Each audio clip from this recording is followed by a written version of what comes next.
Gloire à Dieu bien-aimé. Que le Dieu de notre Seigneur Jésus-Christ soit loué et qu'il soit glorifié. Aujourd'hui, nous allons partager la parole de Dieu. La parole qui dit qu'est-ce qui te caractérise en tant que chrétien, donc ton identité en tant que chrétien. Voilà la parole que nous allons voir maintenant. Mais avant de commencer notre parole aujourd'hui, on va d'abord prier. Parce que nous faisons tout dans le nom de Seigneur Jésus-Christ. Et c'est lui qui nous donne le pouvoir, qui nous donne la capacité. C'est lui qui nous aide à tout faire. Amen. Seigneur notre Dieu, Dieu Tout-Puissant, le Dieu de nos ancêtres qui ont cru en toi et qui ont fixé leur regard vers toi et qui t'ont honoré et que toi tu les as aidés dans tout et tu les as protégés en allant et retour. Nous aussi nous venons devant toi maintenant en tant que tes serviteurs qu'on est en train de faire ton œuvre aujourd'hui ou bien actuellement. Nous sommes devant toi parce que pour que ton travail que nous allons faire, que ta puissance descende sur nous, que ta grâce soit sur nous, que ce soit toi qui fais les choses les plus importantes, parce que c'est toi qui es tout puissant. La parole que nous allons partager aujourd'hui, que ton esprit l'accompagne, que ton esprit l'accompagne afin qu'on puisse bien la comprendre et que les gens qui vont l'écouter puissent comprendre. Seigneur, que ta main soit sur elle. Parce que moi et tes serviteurs, nous sommes rien devant toi. Nous sommes tes instruments. Que tu le fais comme tu veux. Que tu le fais comme tu veux. Seigneur, nous acceptons d'être devant toi maintenant. Que tu descends être avec nous. Et que tu vis avec nos bien-aimés qui nous suivent ou bien qui vont nous suivre.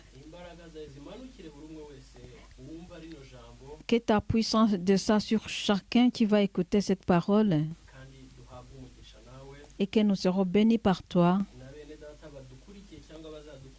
Et les bien-aimés qui vont nous suivre ou qui nous suivent ou qui vont nous suivre, je les bénis. Je demande une bénédiction sur eux. Et que ton intelligence descende sur eux. Que ta puissance soit sur eux. Pour qu'ils soient aidés par toi, Seigneur. Je prie en te croyant.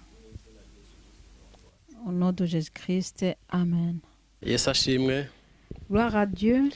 Tugiye kurebera mu ijambo ry'Imana. Nous allons voir dans la parole de Dieu. Kuko ari umuyobozi wacu wa buri munsi. Parce que c'est notre guide de tous les jours. Kandi ni ryo buzima bwacu. Et c'est notre vie aussi. Ni ubuzima tugomba kubamo. C'est la vie par laquelle nous devons vivre. Nk'abana b'Imana. En tant que les enfants de Dieu. Cyangwa se abantu bashaka Imana. Ou bien les gens qui veulent Dieu, qui cherchent la face de Dieu. Ni ubuzima tukwiye kubamo buri munsi. C'est la vie que nous devons vivre tous les jours. Ijambo rero turahera mu gitabo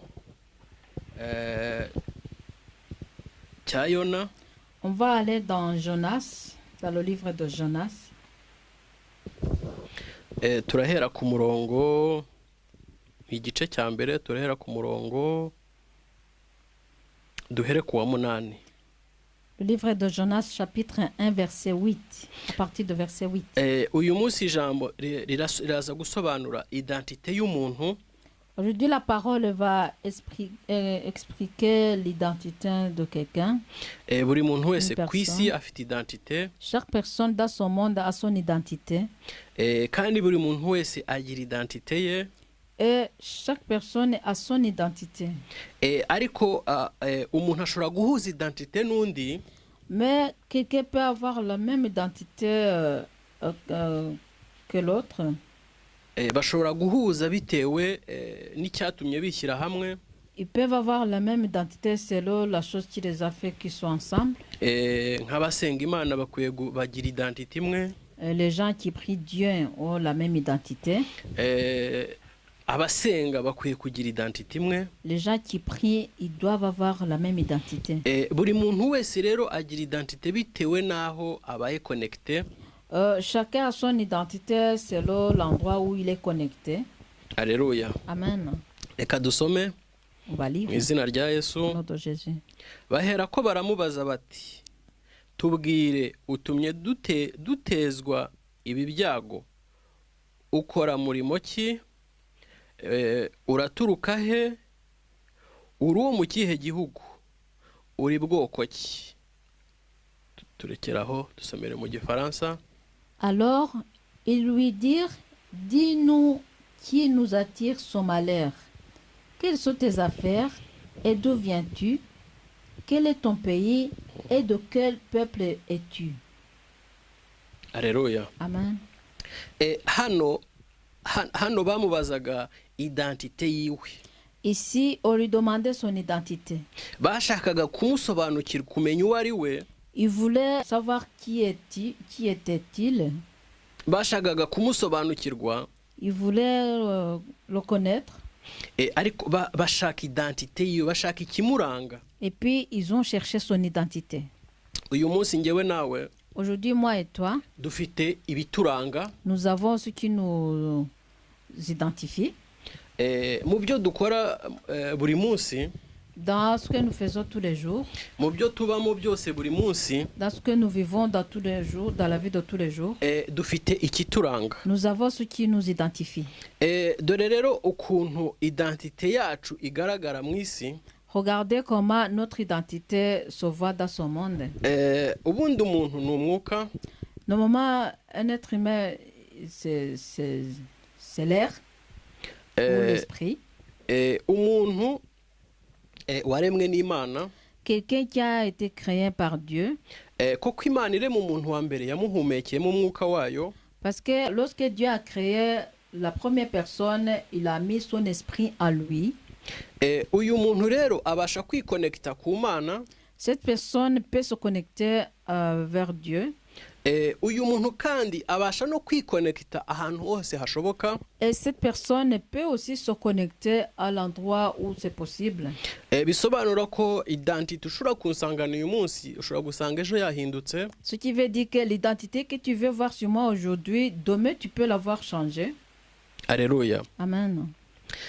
Uyu muntu rero umwuka w'indani mu muntu. L'esprit qui est à l'intérieur d'une personne, ni udesida identite iri buze kugaragaza. c'est l'esprit-là qui décide l'identité qui va faire apparaître. Bitewe n'aho uri connecté cyangwa se aho uri gukorana naho. Selon l'endroit où tu es connecté ou l'endroit par lequel tu travailles. Bitewe n'umwuka uriho connecté. Et selon aussi l'esprit par lequel tu es connecté avec. Cyangwa umwuka uri gukorana nawo. Ou bien l'esprit que tu travailles avec. Uyu muntu rero w'indani. Cette personne de l'intérieur. Uyu umuntu w'indani ari we w'umwuka. C'est lui, donc la personne de l'intérieur qui est l'esprit. Ari uzahabwa ubugingo buhoraho. Et c'est celui qui va avoir la vie éternelle. Ari uzabona Imana. Et c'est lui qui va voir Dieu.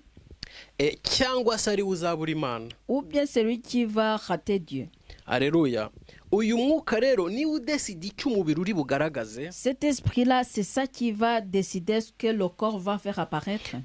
Ikintu dukwiye gutinya nk'abakristo. Ce que nous devons avoir peur en tant que chrétiens. Uko witwara mu bantu. La manière dont tu te comportes aux gens, nicyo kigaragaza identite yawe. c'est ça qui montre ton identité. Hano baramubajije Yona ngo tubwire. Ici, on a posé la question à Jonas, dis-nous. Niyo mpamvu twebwe abakristo dukwiye kurinda identite yacu. C'est pourquoi nous, en tant que chrétiens, on doit protéger notre identité. Kuko ubuzima bwacu nibwo butubaza ngo tubwire. Parce que notre vie, c'est ça qui nous dit, qui nous pose la question, dis-nous. Kubera ko ubu nta twebwe ubwato ntago turi mu bwato hamwe n'abari batwaye Yona. Parce que maintenant, nous ne sommes pas dans le même navire ou dans le même bateau avec les gens qui étaient avec Jonas.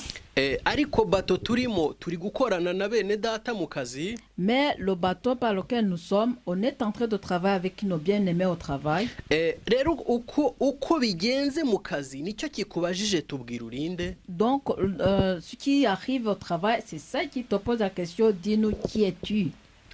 Mu byo ukora byose nibyo bikubaza ngo tubwira urinde. Dans ce que tu fais, c'est ça qui te demande, dis-nous qui es-tu. Mu bukene ugezemo, dans la crise par laquelle tu arrives, nibwo bukubajije ngo tubwira urinde. C'est ça qui te demande, dis-nous qui es-tu. Koko kuri bwitware nibyo bigaragaza uriwe. Parce que la manière dont tu vas te comporter, c'est ça qui va montrer qui es-tu. Reka turebe nk'identité nk'eshanu umuntu ashobora kugira. On va avoir au moins 5 identités que quelqu'un peut avoir. Hari identité y'umuntu uri muri Yesu. Il y a l'identité de quelqu'un qui est en Jésus-Christ. Cyangwa se uri mu Mana. Ou bien quelqu'un qui est en Dieu. Hari identité y'umuntu utazi Imana na gakeya. Il y a l'identité d'une personne qui ne connaît pas Dieu du tout. Koko nawe hari ibyo agaragaza iyo bamubajije. Parce que lui aussi, il y a les choses qui montrent lorsqu'on lui pose la question. Iyo ni identité ya kabiri. Ça, c'est la deuxième identité. Identité ya gatatu hari umuntu wamenye Imana nyuma arabireka. La troisième identité, c'est l'identité de la personne qui a connu Dieu après il a abandonné Dieu. Kuko nawe agira ibimuranga. Parce que lui aussi a des choses qui le caractérisent. Hari umuntu nawe wamenye Imana ariko akabivangavanga. Il y a la quatrième identité, c'est quelqu'un qui a connu Dieu mais qui mélange avec d'autres choses. Identité ya gatanu. La cinquième identité, hari umuntu noneho udashaka no kumva iby'Imana. C'est quelqu'un qui ne veut même pas écouter les choses de Dieu. Abo bose bafite ibibaranga. Toutes ces personnes-là ont les choses qui les caractérisent. Iyo bageze mu bibazo bitandukanye, lorsqu'ils arrivent dans les différents problèmes, natwe abakristo tugeze mu bibazo bitandukanye, même nous en tant que chrétiens, quand nous sommes dans les problèmes différents, niho identité yacu igaragara. C'est ça là où notre identité apparaît. Identité rero umukristo akwiye gufata ya nyayo. La vraie identité que le chrétien doit avoir, nugukuba muri Yesu, c'est être en Jésus-Christ kandi agaprotege identité ye, et qui protège son identité. Nukuvuga ngo aho ugeze hose witwara ute iyo bakubajije. Donc, ça veut dire, là où tu arrives, comment tu te comportes lorsqu'on te pose la question. Iyo ufitanye ikibazo n'umuntu witwara ute. Lorsque tu as un problème avec quelqu'un, comment tu te comportes. Kuko iyo ufitanye ikibazo nawe, identité yawe ibasha kumugaragarira cyangwa kugaragarira abandi bantu. Parce que quand tu as un problème avec cette personne, ton identité peut apparaître d'une manière sur la personne là ou sur les autres personnes. Ikintu tukwiye gutinya nkatwe abakristo, la chose que nous devons avoir peur en tant que chrétien, mu buzima bwacu identité yacu niyo yubahisha Kristo cyangwa se ikamusuzuguza. Dans notre vie, notre identité c'est là qui peut faire honorer Jésus-Christ ou bien qui fait le déshonorer. Ntago ari amagambo mvuga yubahisha Yesu. C'est pas la parole que je parle qui vont honorer Jésus. Ntabwo ari amagambo mvuga yubahisha Imana. C'est pas les paroles que je parle qui vont honorer Dieu. Ni identité ndi bugaragaza igihe habaye ikigeragezo cyangwa ibingoye. C'est mon identité que je vais montrer au cas où il y aura quelque chose qui va me compliquer ou qui va m'accabler. rero identite yanjye ni itemanya imbere y'Imana n'imbere y'abantu. Donc c'est mon identité qui va témoigner devant Dieu et devant les hommes. Niyo mpamvu buri mukristo wese cyangwa umuntu wese w'Imana, c'est pourquoi chaque chrétien ou bien chaque homme de Dieu akwiye guprotéger identite yiwe, doit protéger son identité. Reka dukomeze dusome ku murongo wa 9. On va continuer à lire au verset 9. Yarabashubije ati, arabasubiza ati, ndi umuheburayo, nubaha Uwiteka Imana yo mu ijuru yaremye inyanja n'ubutaka. Dusomere. Il répondit, je suis hébreu et je crains l'Éternel, le Dieu des cieux qui a fait la mer et la terre. Alléluia. Amen. Ntabwo ababwiye byinshi kuko ugiye ubu aka kanya nawe dufite byinshi dushobora gusobanura kuri twebwe. Ici, il n'a pas dit beaucoup de choses parce que maintenant, moi, toi ou vous tous, on a beaucoup de choses qu'on peut exprimer sur nous.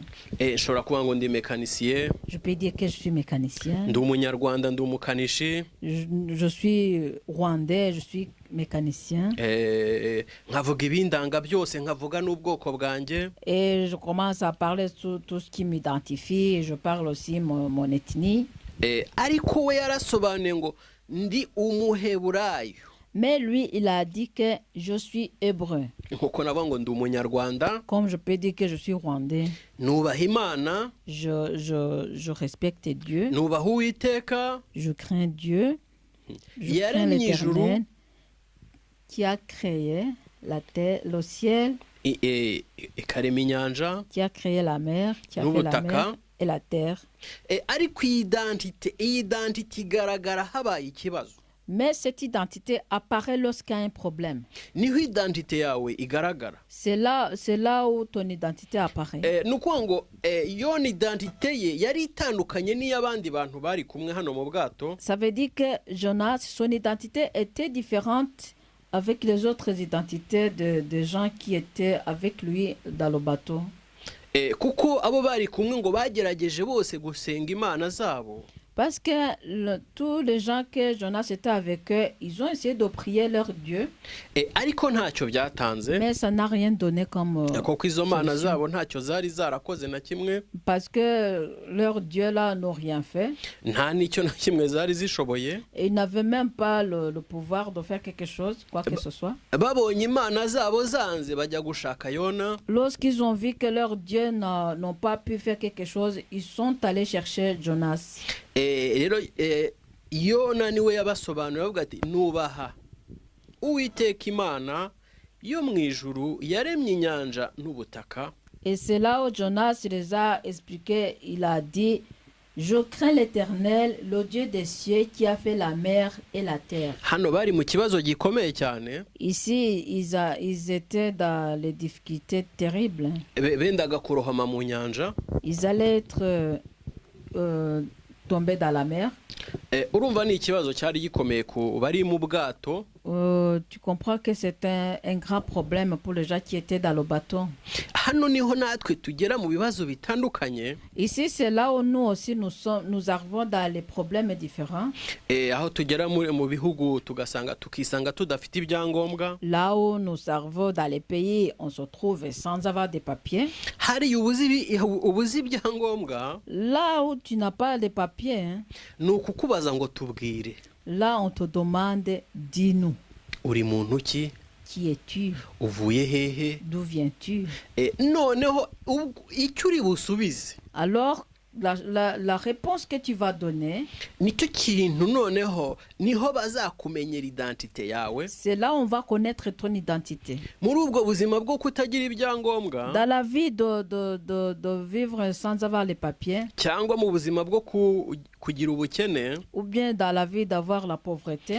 Uburyo wikomporta muri icyo gihe. La manière que tu te comportes à ce moment-là. Nubwo wasobanuye ko uturutse mu gihugu runaka. Même si tu as expliqué que tu viens de tel pays. Nubwo wasobanuye icyakuzanye nuko waje, même si tu as expliqué comment quelque chose qui t'a amené et comment tu es arrivé, ariko ubuzima cyangwa igihe biraza kukubaza ngo tubwire. mais la vie ou le temps vont te poser la question, dis-nous.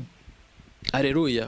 Amen. Hariya uraza gusoba identite yawe iraza kuba iyihe? Là-bas, quelle sera ton identité? Aho utuye n'aho uzaba n'aho uzarya, identite yawe izaba iyihe? Là où tu habites et ce que tu vas manger, ton identité va être laquelle? Ndashaka ngo nshaka kugira ngo tube abakristo batinya. J'aimerais bien qu'on soit les chrétiens qui craignent. Abakristo batinya. J'aimerais bien qu'on soit les chrétiens qui craignent. Kubera ko ikibazo kibaye wihindura identite yawe. Parce qu'il y a un problème qui arrive, il ne faut pas changer ton identité. Niba wabuze ibyo kurya identite yihinduka. Si tu n'as pas trouvé à manger, il ne faut pas changer ton identité. Aleluya. Amen. Ubuzima bwacu bwa buri munsi nibwo butubaza. La vie de tous les jours, nos vies quotidiennes, c'est ça qui nous pose des questions. Aho niho abantu bazakubona bavuga ngo usigaye uri umupagani ugasanga bibaye ikibazo. C'est là où les gens vont te voir et quand ils vont commencer à dire que tu es païen, et là, ça va poser des problèmes. Aleluya. Amen.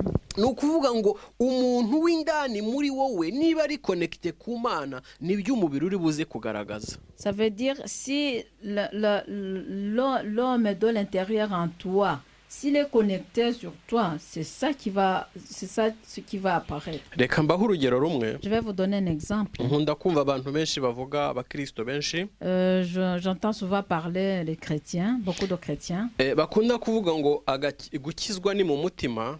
Qui disent que le salut c'est dans le cœur.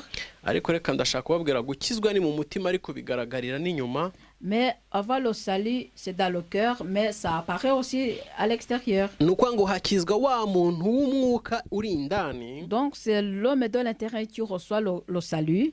Noneho akaba ari udesida uko umubiri witwara. Et puis c'est lui qui fait décider comment le corps va se comporter. Donc l'homme de l'intérieur, c'est lui qui va décider ce que le corps de l'extérieur va faire apparaître. On va voir un petit exemple. Je me rappelle lorsque j'étais au Rwanda, il y avait les kiosques. Ça veut dire que les choses qui étaient à l'intérieur du kiosque, c'est ça qu'on écrivait derrière, à l'extérieur. Lorsque dans le kiosque, il y avait du lait à l'extérieur, on écrivait à l'extérieur qu'ils ont du lait. On a Fanta. On a cake. Amagato. Et les gâteaux, les biscuits, les bonbons. Tout ça, ce sont des choses qui sont à l'intérieur dans le kiosque. Ce qui veut dire que ceux qui sont dans le kiosque à l'intérieur, c'est ça qu'on fait apparaître derrière.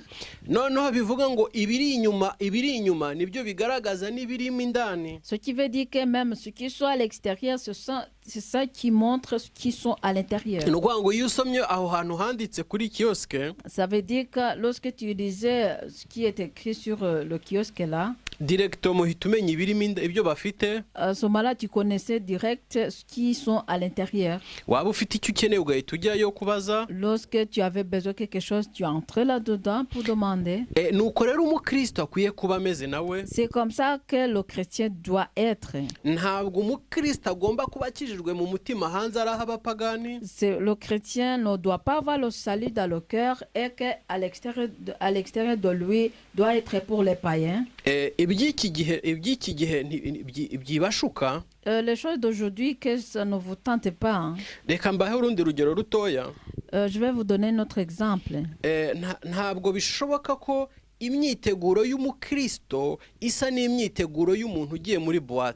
Ce n'est pas possible que les préparations de quelqu'un qui est chrétien doivent ressembler aux préparations de quelqu'un qui va en boîte pour danser. Alléluia. Amen. Ça veut dire que même si ces gens-là, même s'ils vont dans les différents chemins, ariko mu mutima usanga ari kimwe. mais dans leur cœur, c'est la même chose. Bigaragarira hehe? Où est-ce que ça apparaît? Bivuga ngo n'ukuriya muntu wiprepa yagiye muri église. Ce qui veut dire que ça veut dire que la personne qui s'est préparée pour aller à l'église gusa nuko agiye muri église ressemblait à être quelqu'un qui va à l'église. Ariko nagera igihe bamubaza ngo tubwira urinde. Mais s'il arrive à un moment où on va lui demander qui es-tu, niho identité iza kugaragara. c'est là on va savoir son identité. Alléluia. Amen. Ko bigaragara kenshi Parce que ça se voit beaucoup. nukuvuga ngo ikiri muri wowe nicyo umubiri ugaragaza. Donc ça veut dire que ce qui est en toi, c'est ça que le corps va faire apparaître. Nukuvuga ngo umuntu w'indani uzabona Imana ni udeside uburyo umubiri witwara. Donc ça veut dire la personne de l'intérieur qui va voir Dieu, c'est lui qui va décider comment ton corps va se comporter. Alléluia. Amen. Kugira ngo rero umuntu agumane identité izabona Imana. Pour que quelqu'un doit garder cette identité qui verra Dieu. Reka turabireba muri de Pierre. On va le voir dans 2 Pierre. Petero wa kabiri. On va le voir dans 2 Pierre. 2 Pierre 1 verset 4. Ku murongo wa 4 haravuga hati ibyo nibyo byatumye aduha ibyo yasezeranije by'igiciro cyinshi bikomeye cyane kugira ngo bibatere gufatanya na kamere y'Imana mumaze guhunga no gukira kononekara kwazanywe mu isi no kwifuza. Dusomere mwene data. Lesquels nous assurent de sa part les plus grandes et les plus précieuses promesses, afin que par elles vous deveniez participants de la nature divine, en fuyant la corruption qui existe dans le monde par la convoitise. Alléluia. Amen. Kugira ngo identité yawe ibashe gukomera, pour que son identité soit mature, nuko ufatanya na kamere y'Imana, c'est que tu dois avoir la nature de Dieu. Ariko bivuga ngo haravuga ngo mumaze guhunga. Mais en disant en venant donc après avoir fui, mumaze gukizwa. Après avoir fui, donc après avoir reçu le salut. Mumaze gukira kononekara. Lorsque tu viens de laisser de se comporter, de t'abîmer. Iyo umuntu atarakizwa aba yononekaye. Lorsque tu n'as pas encore reçu le salut, tu es abîmé. Kuko ashobora no konona. Parce que tu peux abîmer les autres aussi. Hein. Alléluia. Amen. Nukuvuga ngo kugira ngo identité yawe ihore ihagaze neza. Pour que ton identité soit toujours bien en ordre. Identité imwe muri zireshano twabonye. Cette identité parmi les 5 que nous avons vues. Ikomezwa no gufatanya na kamere y'Imana. Donc il reste mature lorsque il est avec la nature de Dieu. Kandi identité igira umumaro igira imimaro ibiri. Et cette identité a 2 choses importantes. Identité iri valable mu isi. Cette identité est valable dans ce monde. Ikaba na valable mu ijuru. Et elle est valable aussi au ciel. Cyangwa se ikagira umumaro ku Mana. Ou bien elle est importante envers Dieu. Rero birakwiye cyane ko tugomba kuprotéger ino identité. Alors c'est très important de protéger cette identité. Kugira ngo kuko iriya identité niyo izaguhesha kubona Imana. Parce que c'est cette identité qui va te permettre d'avoir la face de Dieu. Cyangwa se ikagushoboza kubana n'Imana iteka. Ou bien elle va te permettre de vivre avec Dieu tous les jours. Ngo nibyo byatumye aduha. Donc c'est ça qui a fait qu'il nous donne. Ibyo rero yaduhaye ari wo mwuka wera. Yesu yaravuze ngo ningenda nzaboherereza umufasha. Ceci qui nous a donné qui est le Saint-Esprit. Donc Jésus a dit que Quand je partirai, je vous enverrai le Saint-Esprit. umufasha rero nitumugira muri twe Si nous avons l'Esprit en nous, niwe utuma identite yacu ikomera. c'est ça qui va nous aider à être que notre identité soit mature. Ni ukuvuga ngo iyo identite rero niyo tugaragaza mu kazi. Ça veut dire que c'est cette identité que nous faisons apparaître dans notre travail. Iyo identite niyo tugaragaza mu ngo zacu. C'est ça l'identité que nous montrons dans nos foyers. Aleluya. Amen. Iyi identite rero y'umuntu ishobora guhinduka. Cette identité de la personne peut changer. Ubu none aha twicaye aha ngaha, Maintenant que nous sommes assis ici, ubu turi kuvuga ijambo que ry'Imana, nous sommes en train de parler la parole de Dieu, turi abantu beza cyane. on est des bonnes personnes. Namwe mudukurikiye muri abantu beza Vous cyane. aussi qui nous suivez, vous êtes des bonnes personnes. Muri abantu beza pe. Vous êtes des bonnes personnes. Ariko namaze guhindura njyewe identite, Mais au moment où j'ai changé mon identité, ntabwo ushobora kubimenya umbonye, tu ne peux pas le savoir en me voyant comme ça, ahubwo uzabona iby'umubiri wanjye uri gukora. mais tu verras ce que mon corps va faire. Muzamboni uko nitwara habaye ikibazo. Vous allez le remarquer la manière dont je vais me comporter au cas où il y aura un problème. Muzamenya ngeze mu mafaranga. Vous le saurez au moment où j'aurai l'argent. Muzamenya ngeze mu bakobwa. Vous le saurez au moment où je serai parmi les filles. Muzamenya nabwo muzamenya umukobwa muzamumenya ageze mu basore. Vous connaîtrez une fille lorsqu'elle va arriver parmi les garçons. Umudamu nawe muzamubona ageze mu bagabo. Vous allez connaître la femme lorsqu'elle va arriver dans les hommes. Identité zabo zihita zigaragara direct. Donc leurs identités, ça se remarque direct. Alléluia. Amen. Ni ukuvuga ngo umufasha niwe uduha gukomerera mu identite turimo. Ça veut dire que notre aide, c'est ça qui nous aide à être mature dans notre identité. Donc l'aide, c'est le Saint-Esprit. Iyo rero iyi identite umaze kuyigira, Lorsque tu viens avoir cette identité, identite igomba kurindwa. donc cette identité doit être protégée. Igomba kurindwa.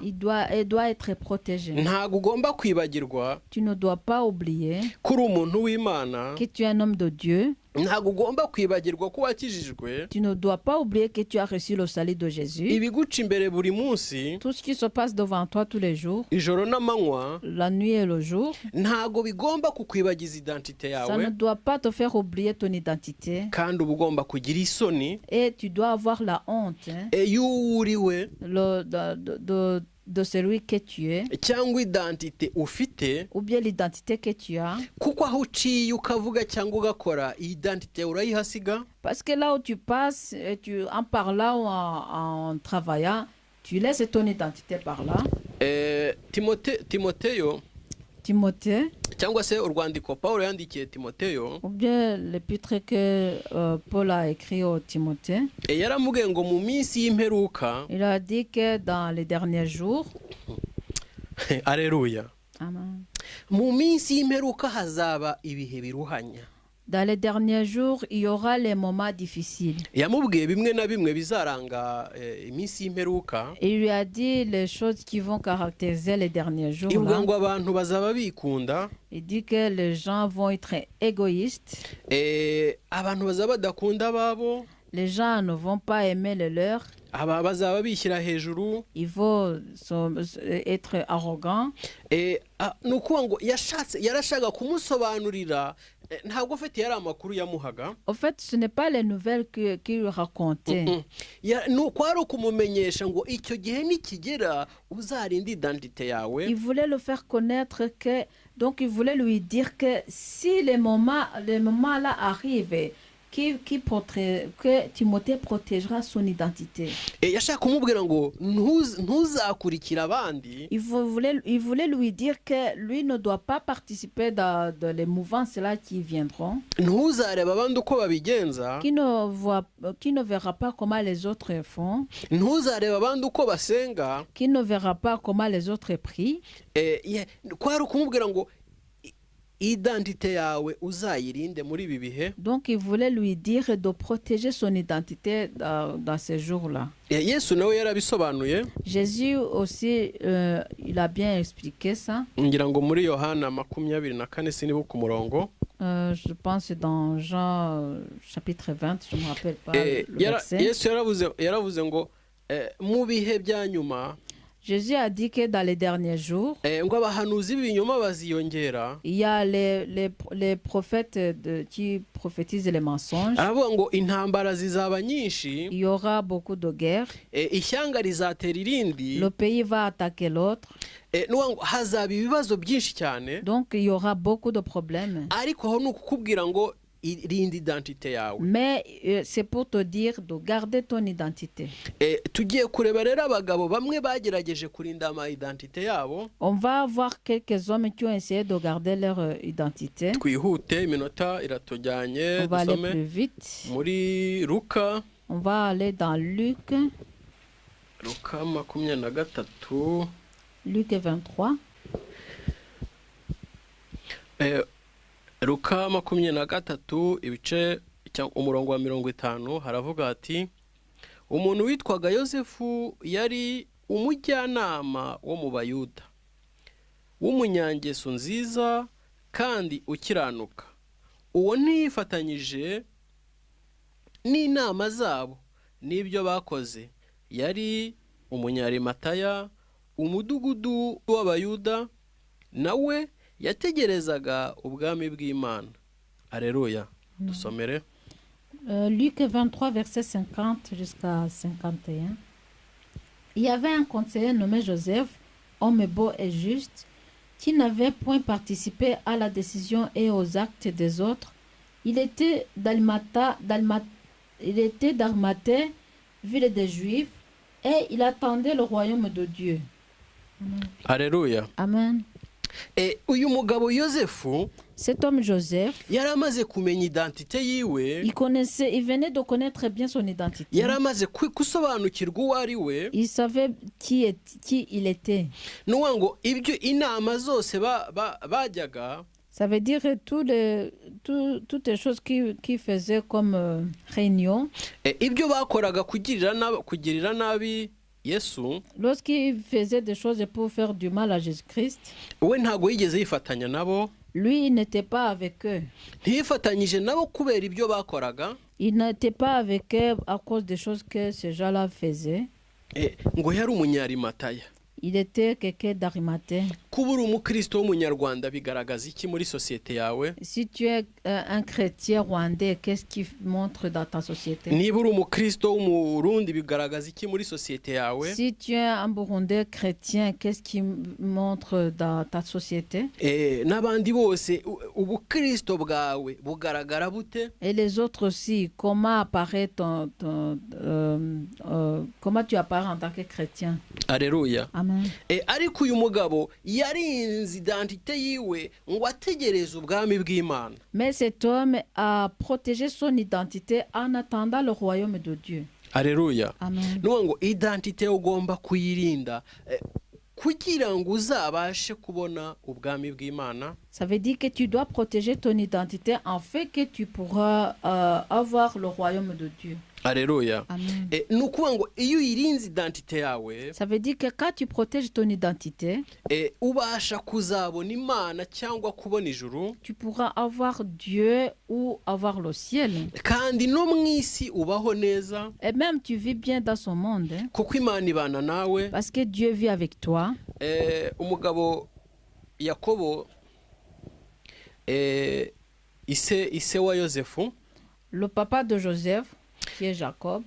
Yosefu yarageze muri Egiputa no turahasoma. Lorsque Joseph venait d'arriver en Égypte, amaze kuba umuyobozi waho cyangwa se gutwara Egiputa. Lorsque il venait d'avoir les responsabilités dans ce pays, Égypte.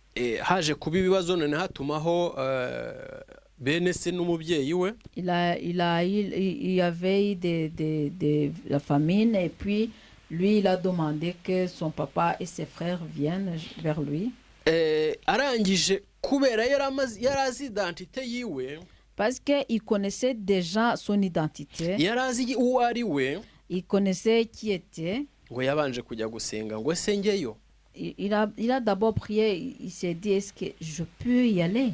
Yabanje kubaza Imana, Il a d'abord demandé Dieu. kandi yari umuhungu we umuhamagaye. Alors que c'était son fils qui l'avait appelé. Aleluya. Amen. Urumva ukuntu ibihita bitagomba gutwara identite yawe. Tu comprends pourquoi les choses qui passent ne doivent pas prendre ton identité. Nuwa ngo ugomba kwihagararaho, Ça veut dire que tu dois bien patienter ukarinda identite yawe. et tu persévères et tu gardes ton identité. Yaba umukobwa uguhamagaye, Si ça peut être une fille qui t'appelle cyangwa umukobwa ukuzaniye, ou bien une fille qui t'apporte cyangwa umuhungu uguhamagaye, ou bien ton fils qui t'appelle cyangwa afite ibyo akuzaniye, ou bien s'il a des choses qui t'apportent cyangwa se afite uburyo yitwaye, ou bien sa manière dont il se comporte. ntago bigomba gushanja identite ya Ça ne mwene doit pas data. changer ton identité, bien-aimé. Yarabanje arasenga, Donc Jacob a d'abord prié. Imana iramubwira ngo ntibikubuze kugenda kuko nzajyana nawe kandi nzabana nawe. Et Dieu lui a dit que ça ne t'empêche pas de partir parce que je partirai avec toi et je vivrai avec toi. Aleluya. Amen. Ni ukuvuga ngo opportunité tugira mu buzima Ça veut dire que l'opportunité qu'on a dans la vie, akenshi nizo zidutesha identite yacu, souvent c'est ça qui nous empêche d'avoir notre identité. cyangwa bigatuma duhindura identite yacu, Ou bien ça nous pousse à changer notre identité kubera twashyizwe hejuru, parce qu'on nous a élevés, cyangwa twatunze ibyo tutagiraga, parce qu'on a possédé ce qu'on n'avait pas, cyangwa twabonye akazi, ou bien on a eu un travail. ariko wabona akazi kakagukura ku identite yawe, Mais quand tu trouves du travail, ça t'enlève ton identité. ugasanga uri kurya udasenze, Et après, tu commences à manger sans prier. ngo abo dukorana ntibasenga, Parce que les gens à qui tu travailles avec eux, avec toi, ils ne prient pas avant de manger. kuryama warabyibagiwe, Donc, dormir, tu ne pries Ntusenga. pas. Donc, tu ne pries pas même avant d'aller dormir. meme no kwiborosa ntubisengera, Même avant de se brosser, tu ne pries pas. kunywa icyayi ntubisengera, Et boire du thé, tu ne pries pas avant de le boire. umwenda mushya wambara utawusengeye. Et le nouvel vêtement, tu le portes avant de prier. Ibyo byose bigenda bidukuraho identite zacu. Tout ça, ça nous enlève notre identité. Ni ukuvuga ngo ukeneye kwambura identite yawe, Ça veut dire que quelqu'un qui a besoin de t'enlever ton identité. reka dusome mu Itangiriro. On va lire dans Genèse. Itangiriro ibice 39. Genèse chapitre 39. 39 umurongo, turi ku murongo wa 9. Genèse chapitre 39 verset 9. Aleluya. Amen. Haravuga ati muri uru rugo nta urundutamo kandi ntacyo yasize ngo akinyime keretse wowe kuko uri umugore we. None nabasha nte gukora icyaha gikomeye gityo ngacumura ku Mana? Akajya abibwira Yosefu uko bukeye, ntamwumvire ngo aryamane nawe cyangwa abane nawe. Haleluya. Dusomere muri français. Il n'est pas plus grand que moi dans cette maison et il ne m'a rien interdit excepté toi parce que tu es sa femme. Comment ferais-je un aussi grand mal et pécherais-je contre Dieu? Quoiqu'elle parla tous les jours à Joseph, il refusa de coucher auprès d'elle, d'être avec elle. Aleluya. Amen. Hano Yosefu yari amaze kumenya identite yiwe nawe. Ici, Joseph venait de connaître son identité. Ntabwo yitaye ku bwiza cyangwa se ikimero cy'uwo mugore. Il n'a pas insisté sur la beauté de cette femme. Ntabwo yitaye ku cyubahiro yahawe aho ngaho. Il n'a pas considéré le respect qu'on lui a donné dans la maison là. Mu kintu bavuga ngo baguha butamwa ukiyongereraho na ngenda. En Kinyarwanda, on dit que quand on te donne les boutons, tu ajoutes aussi ngenda. Cyangwa se baguhaye gatanu nawe wiyongereyeho akandi gatanu. Ou bien on te donne 5 et toi aussi tu t'ajoutes encore 5. Haleluya. No, Yosefu yari afite identite yiwe Ici, Joseph avait son identité itamwemerera kwiyongereraho. qui n'accepte, donc qui ne lui permet pas qu'elle lui ajoute autre chose. Haleluya. Amen. Aramusubiza uyu mudamu ngo ntabwo nshobora gukora icyaha ngo kingana gityo. Et puis Joseph a dit cette dame qu'il ne peut pas faire un péché de tel qui est grand comme ça. Ngo icyaha gikomeye gutyo. Le grand péché comme ça. Ngo kandi muri urugo nta urundutamo. Alors que dans cette maison, il y a plus grand que moi. Icyubahiro yari afite muri urwo rugo. Le respect qu'il avait dans cette maison-là. Baramuzamuye mu ntera. On l'avait élevé dans le niveau. Baramushyize mu mwanya ukomeye. On l'avait placé à haut niveau. Urugero reka turebe urugero rutoya. Iyo ndibuka iyo umuntu yavaga nko mu cyaro akajya gukora mu mujyi. On va voir un petit exemple. Lorsque quelqu'un quittait son village pour aller travailler en ville. Akenshi bakundaga gukora akazi ko mu rugo. Souvent il faisait le travail domestique. Nanjye naragakoze mu bundi buryo. Moi aussi je l'ai fait dans une autre sorte. Katitwa akazi ko mu rugo ariko ngakora. C'était pas, on l'appelait pas le travail domestique, mais quand même je le faisais. Ako kazi n'uwo ngo ntabwo uko nibuka ntabwo bagufite agaciro nk'akabanyururugo. Quand je me rappelle, quand je faisais ce travail, ou bien quelqu'un qui fait le travail là, tu n'as pas la même valeur que les gens de la maison. Ntabwo ufite valeur nk'iy'umwana wo mu rugo. Tu n'as pas la même valeur que l'enfant de la maison là. Ariko urumva Yosefu nawe urumva bari baramuguze. Mais tu comprends que Joseph aussi, on lui avait acheté. Hein? Baramuguze kugira ngo ajye kubabera igikoresho. Parce qu'on l'a acheté pour aller être leur esclave. Ntabwo nkeka ko ako kanya yahise agira agaciro nk'akabanyururugo. Je ne pense pas qu'à ce moment-là, Joseph a eu directement la même valeur que les gens de la maison. Ntabwo yagize agaciro nk'akamurumuna wa shebuja. Il n'a pas eu la même valeur que le petit frère de son maître. Hein? Cyangwa se agaciro kangana n'akamushiki wa nyirabuja. Ou bien la même valeur que de la petite sœur de son maître. Ubu nonaha nawe hari aho wavuye hari aho wageze. Même aujourd'hui, toi aussi, il y a là où tu es venu et là où tu arrives. None aho uri nonaha identité yawe igaragara ite? Maintenant, là où tu es maintenant, comment apparaît son identité? Aho wavuye naho ugeze identité ziratandukanye. Là d'où tu es venu et là où tu arrives, est-ce que ce sont les mêmes, les identités sont différentes? Ikintu rero Satani akeneye hano. Ici, ce que Satan a besoin. Satani iyo urinda identité yawe. Ici, Satan, lorsque tu protèges ton identité. Akeneye kugira ngo identité yawe uyitakaze. Lui veut toujours que tu perds ton identité. Ufate identité muri zimwe enye twabonye zisigaye zidagira umumaro. Et tu prends l'une des 4 identités qu'on a vues qui n'ont pas d'importance. Alléluia. Amen. Nuwango uyu mwuka ari muri uyu mudamu. Ça veut dire que l'esprit qui était dans cette femme et qui cherchait Joseph, uyu mwuka nawo ntiwigeze uhagarara. Cet esprit-là n'a pas arrêté. Nk'uko umwuka w'Imana wera adushoboza. Comme le Saint-Esprit de Dieu nous aide. Ni nuko uyu mwuka nawe mubi wa Satani ushaka kudukura ku Mana. C'est comme ça que le mauvais esprit de Satan aussi veut nous tirer de Dieu. Ushaka kudutesha identité. Veut nous faire perdre nos identités. Rero hano Yosefu yari amaze gusobanukirwa identité ye ubwo yari ari muri Egiputa. Ici Joseph venait de savoir quelle est son identité lorsqu'il était en Égypte. Ubu nonaha mu gihugu cy'Ububirigi identité yawe uyirinda ute? Ici maintenant dans le pays de la Belgique, comment tu protèges ton identité? Mu gihugu cy'Ubufaransa identité yawe uyirinda ute? Dans le pays de France, en France, comment tu protèges ton identité? Igihugu cyose waba urimo mu bihugu byose bigize isi. Quel que soit le pays par lequel tu es, parmi les pays qui fait partie de ce monde. identite yawe uyirinda ute? Comment tu protèges ton identité? Identite yawe igaragara ite? Comment apparaît ton identité? Ndashaka kukubwiza ukuri neza, J'aimerais bien te parler en vérité. ndakubwira yuko aho uvuye identite yawe ihasigara.